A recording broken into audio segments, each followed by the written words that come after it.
Alright, time to lift this bad boy up. Let's go. No, I'm playing. Should I have it like this? Uh, this thing is so big, it doesn't even fit within my camera. And then when I point it like this, you see that, so that's bad. You don't. It's bad enough you have to see one of me. You don't want to see two of me. There we go. Slight angular posing. Alright, guys. Welcome back to the Cult Classic Cage Show. And today is the 1 year anniversary of the PS5. Yes, some of us, day one early adapters, struggled to get this thing. Was it worth it? I that is really a genuine question. Like, is it worth it to adapt early? I think that that's something a lot of us do question. Honestly, as an early adapter, I don't know. But time to discuss basically how the PS5 has been so far. I did get it technically day two because I did pre-order from Target. I pre-ordered two from Target because that was the only website I can get on that would actually work for me. And I managed to pre-order two of them. And the reason why I pre-ordered two is because I wasn't taking the chance of one getting canceled because then I'd basically be a little bitch. But like all of my friends were getting a PS5, so I'm like, yo, I gotta get a PS5. Like it's gotta go down so we can all like jump on next gen together pretty much. So I ended up copping two. I gave one to my brother, and this is actually my brother's technically, but then he didn't want it because he's like PC master race. So he ended up making a donation to the game room that is downstairs that I do play a decent amount of games at, where I mostly watch wrestling and shit. So this one is specifically the one that stays in the game room. I have it basically positioned vertically instead of horizontally. The one over here in my personal room is positioned horizontally. This is vertical. So two different ways to have this bad boy, and it does go on the stand.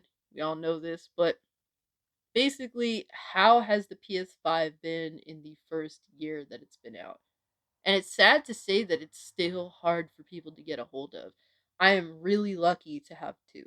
Like, I know it. I feel like I really do feel for people that are struggling to this day to get one. And it doesn't seem to be easing up, unfortunately. It really sucks the way COVID's really stopped a lot of shit from, like, basically from us being able to just have fun and do our thing. So to people who still don't have one, I do feel really bad for you.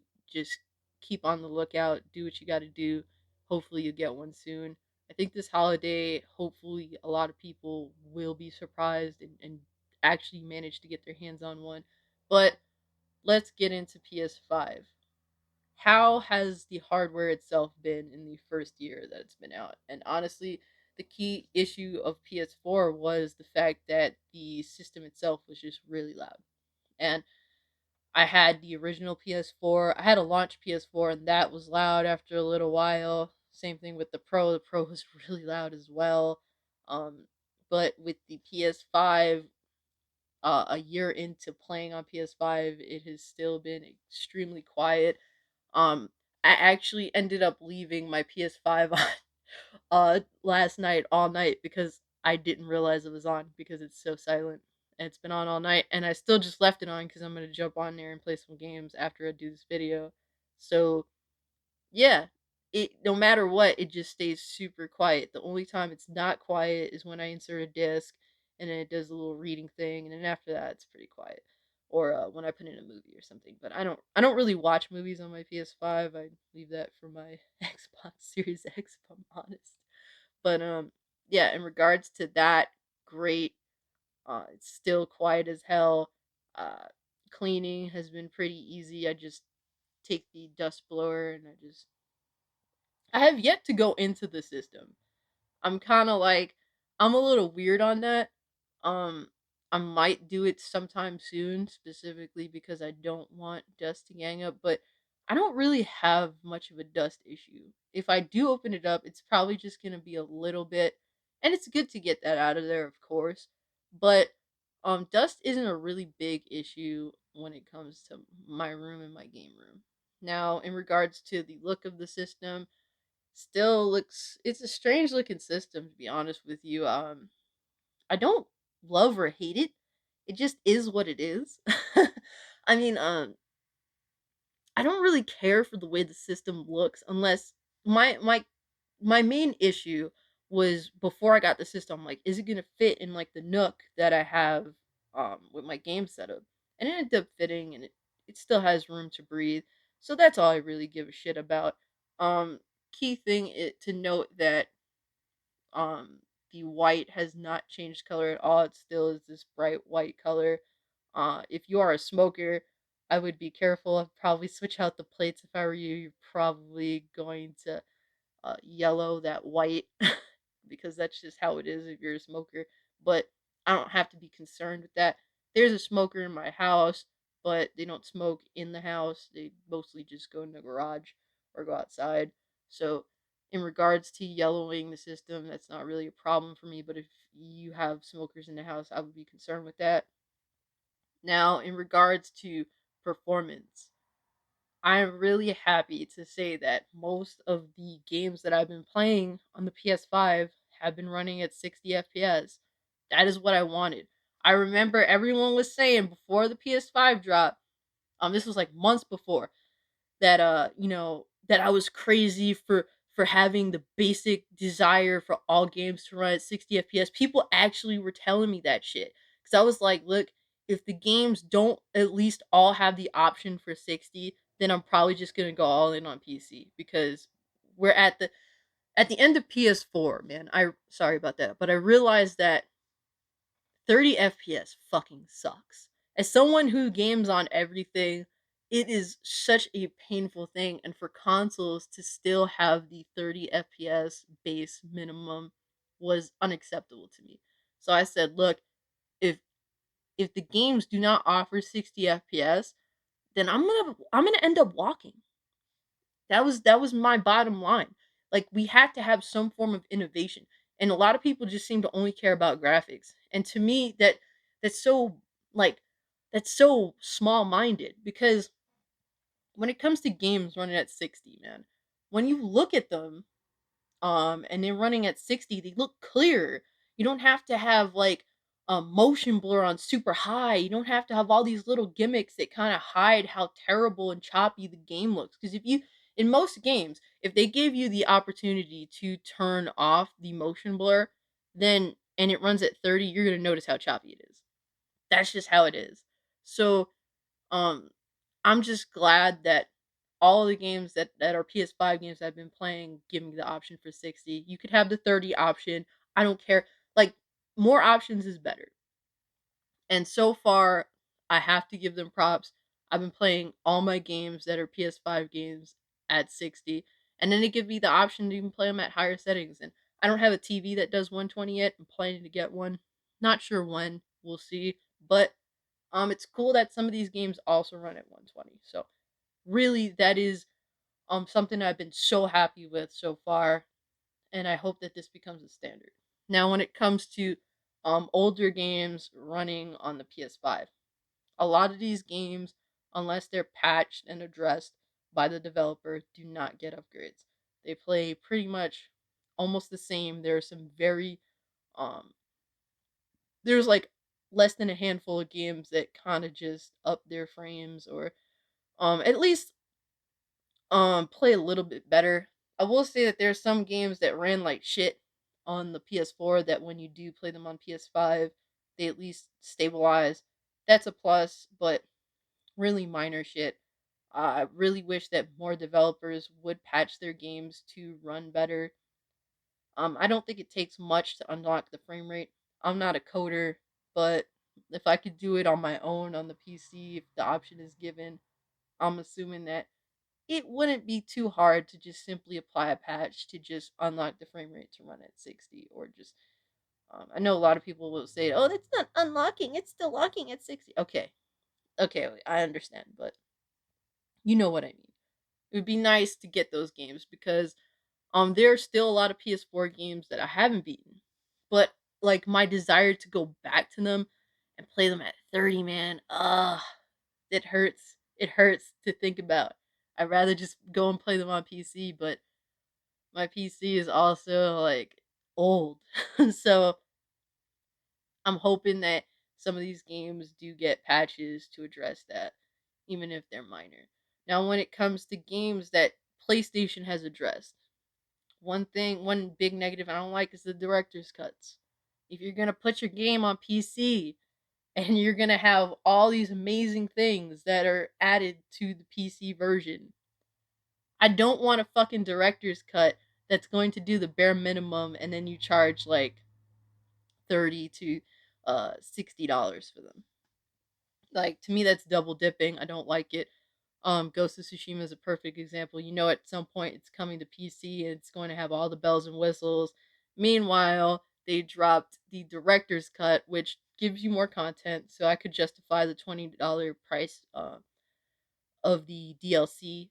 Understandable, but then the $10 for the upgrade when you can already play it at 60, just for it to fix a couple of cutscenes and add like what's hilarious to me, the biggest selling point of the game for Sony was saying, "Oh well, the Japanese voice acting is in sync. Like the lips and the voice acting is in sync." It's so cringe, man. It is so fucking cringe. That shit is lame. That shit is super lame. And I bought the director's cut of it on PS4, so I paid like 80, I think. No free upgrade for me in terms of just waiving the $10 despite me paying more for a game that I really like. The Ghost of Tsushima is actually one of my favorite PS4 games, if I'm completely honest. I love that game, but I really don't like the way Sony is going about doing this kind of shit. It's kind of lame. If you're gonna just add more DLC, just give people the upgrade. That's all I have to say about that. When it comes to the PS5 system itself, I really love the system. Genuinely, I do. Um, I think it's one of the best consoles that PlayStation has ever released, just based on what we do get. Obviously, yes, it's better hardware, so it's obviously going to be better, but it just its design is really does take a lot into account in terms of making the experience for the gamer very simplified and cut down to its bare essentials. And I love the hardware. I love the power behind it. I love the SSD. The speed is just absolutely amazing. Like, you just get to playing games immediately, minute to no loading screens. I mean, how can you argue how seamless the experience is for the most part? Now, there's some things that when the system first launched, it didn't have, but they are getting to those updates. It's nice to see that those updates, a lot of them have been addressed early the first year, specifically SSD expansion. I don't have expansion yet. I've kind of just been switching games between my two systems, so I don't have to do that. Because I'm just waiting for SSD storage to go down in price a little bit because it is kind of expensive. But at this point, it is worth saying that at the time when the PS5 first launched, the SSD was like the fastest thing on the market. Now it's not anymore. PC has already surpassed it. Took them less than a year to do so. Worth noting. These consoles will degrade in terms of what they could do as time goes on. So, worth noting that at the time this was cutting edge in terms of speed. Now, not so much. Now, I wonder how the comparisons will end up being between PC and the PS5 with these things happening, these changes and upgrades. But worth noting. Now, for the controller itself, I love the controller. This is to me the most comfortable controller. Before that, it was probably I have to say it's probably the DualShock 4 and the Xbox 360 controller. They were really really comfortable. This thing is so seamless. The experience, and here's the black version. I do love the black controller more. And normally I don't like what is deemed as the standard. Normally the black controller is the standard controller, but I do like the gloss on the buttons versus the matte finish of the controller. It looks really slick. It's like some Batman Batarang shit. So I do like it. I love the way it feels, the rumble, and I've yet to break one. A bunch of my friends already broke some of theirs, so that really does suck. These things are very much prone to breaking, especially with the triggers. The I don't really use the trigger things, only in like maybe some single player games because they have the resistance on the triggers. And for some games it's interesting, in others it's a waste. I definitely don't use it in multiplayer games because I'm sure nobody does. If they want to do well, if you want to deal with resistance and bullshit while you're playing a multiplayer game, that's really going to just get in the way of the experience. So don't like using that personally. The rumble mechanics are amazing. I love the rumble mechanics. They feel really solid. Like it really adds to the experience. It kind of takes the experience from 2D to 3D, for lack of a better term, or 3D to 4D, I guess, where you're more immersed. And the fact that the controller is so genuinely comfortable. I feel completely immersed in the game that I'm playing when I have my headset on and I'm just playing the game. I don't even feel like I'm holding a controller, but I'm also feeling like what's going on in the game as it's happening, even down to like the smallest step from the character or some crazy shit happening. It really does add to the experience. It does take the experience from like 3D to 4D. Now, the games. I have a small collection of games this far. One, two, three, four, five, six. I have 7 physical copies. I think that's kind of slow for me. Uh, Normally, I like to do pickups on like Black Friday for game because like I have so many games that I'm just always playing. I'm always playing something, and then I end up putting some things on the back burner, and I'm just playing them later. I do buy digital. I have a decent digital library already on the PS5 because like I'm a physical collector, but I don't mind buying digital as well. So honestly, when there's a deal, I pick it up. Um, at some point, I usually do end up getting a physical copy, but so far the games I collected are the Nickelodeon All Stars Brawl, Devil May Cry 5 Special Edition, Ratchet and Clank Rift Apart. Love this game. This game is so solid. I can just talk about this game alone. It's really, really fun. Tales of Arise, also really fun game. Top tier RPG, JRPG specifically on the system right now. Definitely super top tier. Aliens Fireteam Elite, because I do love me some aliens. And then the launch titles, I got Spider-Man Miles Morales. Fun game, not a really good story. Um Honestly, to me it's glorified DLC for the Spider-Man game. And I could get into why specifically, but that would take a while. But also we have Demon Souls, and I suck at Souls games. I do. But I appreciate them. That's why I end up buying some of them and trying them. And I put like, what, maybe 10, 15 hours into this game. Didn't get that far, but I appreciate the experience. It was definitely fun. I wouldn't mind going back to it to at least try to get a little further in the game. Definitely a challenge. And I do appreciate it. That's why, despite me not completing it, I'm still happy to have bought it. It looks ridiculous. These games that have come out, specifically Miles Morales and Demon Souls, they look amazing still. Like they are beautiful lookers. If you have a 4K TV HDR, where the TV picture really pushes how these games look, man, they are looking absolutely beautiful. And to me, the higher frame rate makes the games look more beautiful because the way just the fluid of the game just adds like this look that is very clear. And to me that's why I always think that I don't understand how people can settle for resolution options, especially if there's like special shit to make it look smoother. Like I don't understand how people can settle for that and actually say it does look better. But then again, I'm kind of blind and I don't like to play video games with my glasses on, so maybe that adds to it. I remember in the beginning of the PS4 generation where I was playing Battlefield 4 and I'm like, I can't see the fucking characters to shoot at them because they're so tiny. And at that time I had like maybe a 42-inch TV. So I literally bought like a 50-inch TV just so I could shoot at the characters and actually see them because they were like so thin. But yeah, that's just me. I don't like to play video games with my glasses on. It's rare when I do. In the game room, since my TV is smaller and a little bit further away, I end up putting on my glasses for certain games. But other than that, really don't like to play with my glasses on. But yeah, just these games though so far. I will be scooping up more Black Friday. Definitely. I always like to do scoops of games. So basically the must-have games now I end up getting day 1. And then games that I'm interested in but haven't scooped up yet because I don't see like the time to play them, or they're cool but I'm not like super into them right now. Those I normally save like for Black Friday or for a deal. I would definitely do wait for my deals.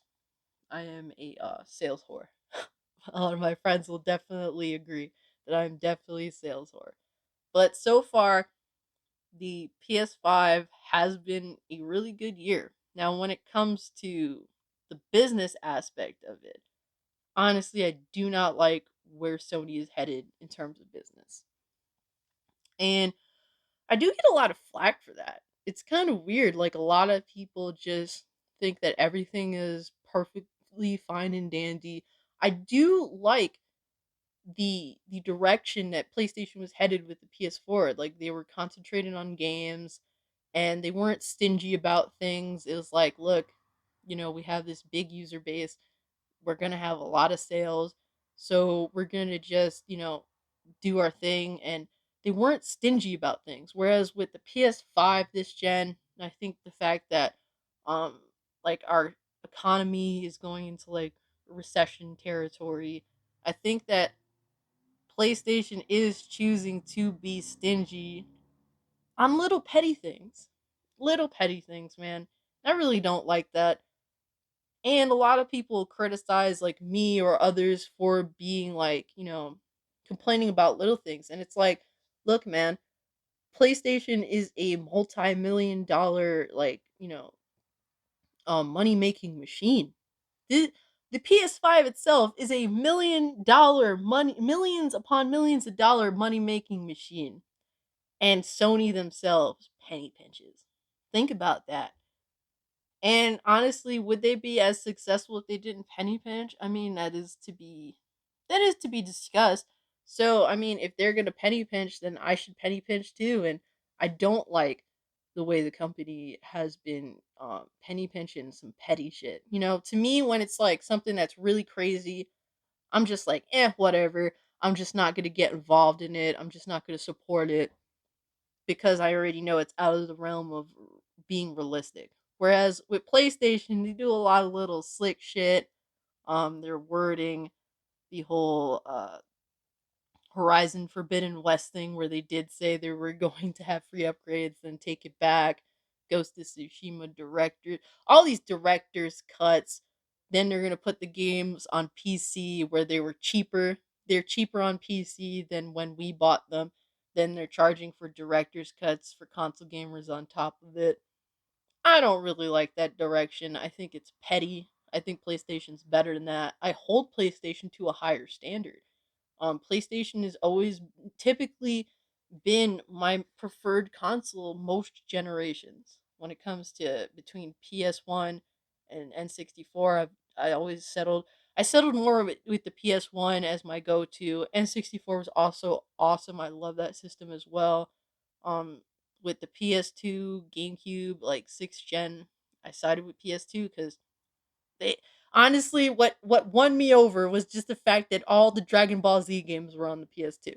Instant W. Even if the games were bad, I was gonna play them because Dragon Ball Z fan, like Super Dragon Ball Z fan at the time. So automatically they won that gen just on that alone. The DVD player, all that other shit definitely adds to it too. Good times. PS3 360. I ended up signing with 360.